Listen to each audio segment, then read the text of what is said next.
Saudara Ketua KPK Setio Budianto buka suara soal status ex-Menteri Hukum dan HAM Yasona Lauli dalam kasus suap Harun Masiku.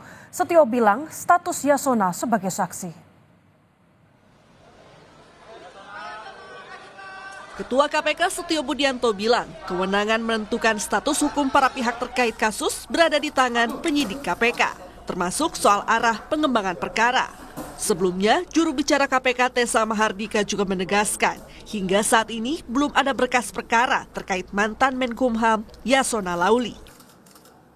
Ex-Menkumham Yasona Lauli kagak dijadiin tersangka, padahal peran dia sama kayak Doni Istiqomah Pak, bantuin bikin fatwa MA itu Pak. Ya, segala sesuatunya kan pasti penyidik yang paling nanti menentukan apakah cukup sebagai saksi, ya apakah kemudian ada perkembangan perkara, itu segala sesuatunya ada tahapan. Dan posisinya sekarang karena saksi ya masih saksi. Gitu.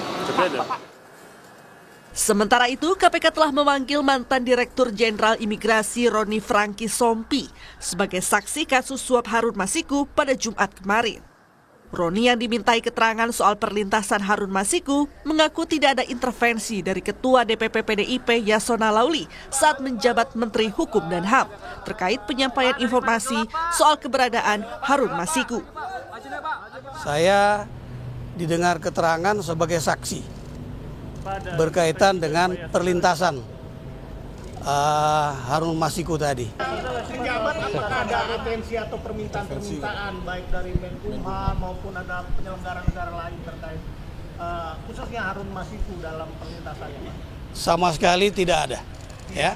Sama sekali tidak ada, dan saya kira keterangan yang sudah saya berikan kepada penyidik KPK merupakan bagian dari proses penyidikan, sehingga saya juga tidak bisa menyampaikannya secara rinci ya. Kini menyusul penetapan Sekjen PDIP Hasto Kristianto sebagai tersangka suap dan perintangan penyidikan Harun Masiku, Yasona Lauli turut dicegah bepergian ke luar negeri sejak 24 Desember 2024. Mantan penyidik KPK Yudi Purnomo mendukung langkah pencekalan Yasona. Yasona dinilai sebagai saksi kunci dalam kasus Harun Masiku dan dibutuhkan untuk pengembangan perkara lainnya. Yasona merupakan saksi yang diperiksa terakhir kali sebelum Hasto ditetapkan tersangka dalam 2 kasus, yaitu suap dan perintangan penyidikan. Ini merupakan tindakan yang tepat bagi penyidik KPK karena 2 hal.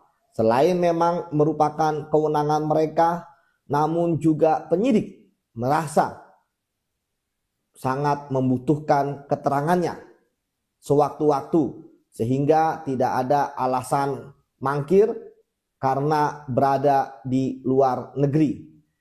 Yasona Lauli menurut saya merupakan saksi kunci, bisa untuk pengembangan perkara lainnya.